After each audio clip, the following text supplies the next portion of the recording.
Hi, magandang umaga sa inyo mga kasawi. Kamusta na po kayong lahat? Naway na sa mabuti kayong kalagayan at mag-iingat kayo palagi mga kasawi. At syempre, balik topic tayo. Ayan.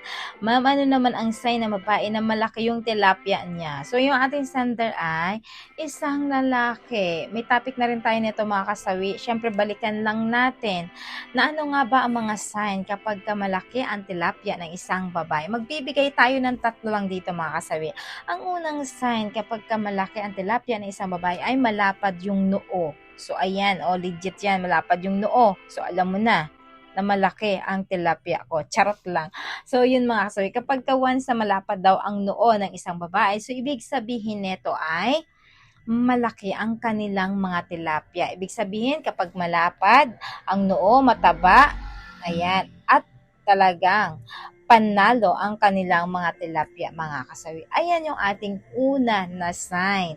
Ang pangalawa naman mga kasawi, syempre, ayan, kapag once na ayan, malapad ang kanilang mga kamay, ito mga kasawi. So, ibig sabihin nun ay alam niyo na, malapad din ang tilapia ng isang babae. Lalo kapag ito ay malaki ang mga kamao nila. Ayan, makikita niyo naman. So, ibig sabihin nun ay mataba-taba din ang kanilang mga tilapia. Ang pangatlo mga kasawi ay yung mabakat ang kanilang mga leggings kapag once na sinuot nila ito. Ayan. Kumbaga sa atin dapa-dapa kung tatawagin, ibig sabihin nun ay mataba at malaki ang tilapia ng isang babae. Kasi kung ang babae ay maliit ang tilapia at sumuot ito ng leggings, mga kasawi, kasi ito ay hindi bumakat. So, ibig sabihin nun ay maliit lang ang kanyang tilapia. Pero kapag ang isang babae ay sumuot ng leggings, tapos ito ay bumakat, ayan, makikita nyo, kumbaga ito yun, ayan, nilagay nyo sa kanilang harapan ng kanilang tilapia at talagang sakop yun. So, ibig sabihin nun, malaki, malapad at mataba ang kanilang tilapia. Yan mga kasawi. Pero, may pero naman yan. Meron kasi ngayon na binibili naman sa apps na para bang feeling mo malaki lang ang tilapia ng isang babae. Pinipake lang nila para lang maakit ang isang lalaki. Bumibili sila ng ganun para lang may masabi na mataba at malaki ang tilapia nila. So, yun. Fake din yun mga kasawi. So, makikita nyo naman yan kapag ka-normal taga at legit na malaki. Kapag once, diba, nag-legend sa isang babae, tapos bumakat yun. So, ibig sabihin na talagang walang padding ba? Ibig sabihin ko. So, ibig sabihin nun legit na mataba talaga. Makikita nyo yan sa kurba.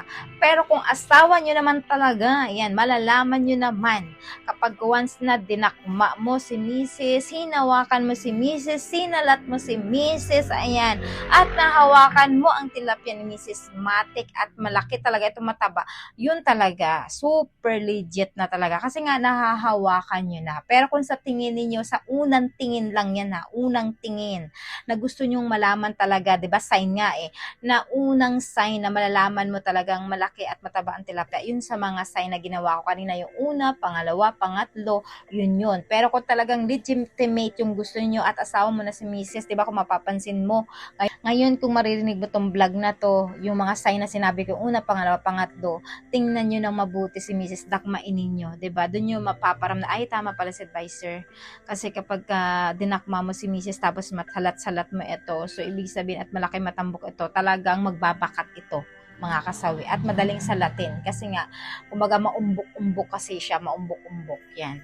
So kapag once na maumbok ang ganito ni Mrs. doon sa kanyang, alam niyo na yon, sa kanyang leggings, talaga maumbok na maumbok, so legitimate yun na talagang mataba-taba at malaki ang tilapia ng isang babae. So yun lang yun mga kasawi, yung ating suggestion tungkol dito sa ating sender na palagi ko pong tinatopic ito. Ayan, maraming salamat po sa patuloy na pag-support niyo sa akin sa walang sawang pag-share at pag-comment. Sa mga hindi pa po nakapag-subscribe mga kasawi, pwede na kayo mag-subscribe, pwede na rin kayo mag-follow para updated kayo sa topic ko araw-araw. Magandang gabi.